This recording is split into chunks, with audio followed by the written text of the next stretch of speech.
Joshua chapter 8. Capture of Ai. The Lord then said to Joshua, "Do not be afraid or dismayed. Take all the army with you and prepare to attack Ai. I have delivered the king of Ai into your power, with his people, city, and land. Do to Ai and its king what you did to Jericho and its king, except that you may take its spoil and livestock as plunder. Set an ambush behind the city." So Joshua and all the soldiers prepared to attack Ai. Picking out 30,000 warriors, Joshua sent them off by night. With these orders, "See that you ambush the city from the rear. Do not be very far from the city. All of you must be ready. The rest of the people and I will come up to the city, and when they make a sortie against us as they did the last time, we will flee from them. They will keep coming out after us until we have drawn them away from the city, for they will think, they are fleeing from us as they did the last time. When we flee, then you rise from ambush and take possession of the city, which the Lord, your God, will deliver into your power.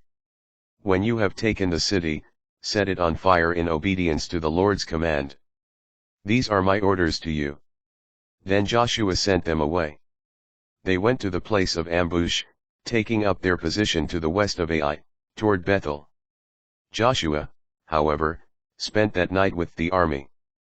Early the next morning Joshua mustered the army and went up to Ai at its head, with the elders of Israel. When all the troops he led were drawn up in position before the city, they pitched camp north of Ai, on the other side of the ravine. He took about 5,000 warriors and set them in ambush between Bethel and Ai, west of the city. Thus the people took up their stations, with the main body north of the city and the ambush west of it, and Joshua waited overnight in the valley. The king of Ai saw this, and he and all his army came out very early in the morning to engage Israel in battle at the place in front of the Arabah, not knowing that there was an ambush behind the city. Joshua and the main body of the Israelites fled toward the wilderness, pretending defeat, until the last of the soldiers in the city had been called out to pursue them. Since they were drawn away from the city, with everyone pursuing Joshua, not a soldier remained in Ai or Bethel. They abandoned the city, leaving it open, as they pursued Israel. Then the Lord directed Joshua, "Stretch out the javelin in your hand toward Ai, for I will deliver it into your power." Joshua stretched out the javelin in his hand toward the city.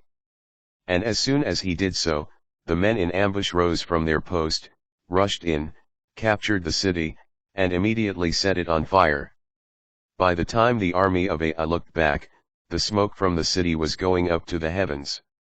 Escape in any direction was impossible, because the Israelites retreating toward the wilderness now turned on their pursuers. For when Joshua and the main body of Israelites saw that the city had been taken by ambush and was going up in smoke, they struck back at the forces of Ai. Since those in the city came out to intercept them, Ai's army was hemmed in by Israelites on both sides, who cut them down without any fugitives or survivors, except the king, whom they took alive and brought to Joshua. When Israel finished killing all the inhabitants of Ai in the open, who had pursued them into the wilderness, and all of them to the last man fell by the sword, then all Israel returned and put to the sword those inside the city. There fell that day a total of 12,000 men and women, the entire population of Ai. Joshua kept the javelin in his hand stretched out until he had carried out the ban on all the inhabitants of Ai. However, the Israelites took for themselves as plunder the livestock and the spoil of that city, according to the command of the Lord issued to Joshua. Then Joshua destroyed Ai by fire, reducing it to an everlasting mound of ruins, as it remains today. He had the king of Ai hanged on a tree until evening.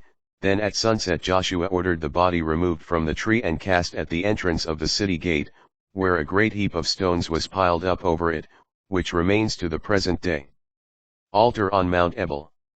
Later, on Mount Ebal, Joshua built to the Lord, the God of Israel, an altar of unhewn stones on which no iron tool had been used, just as Moses, the servant of the Lord, had commanded the Israelites, as recorded in the book of the law.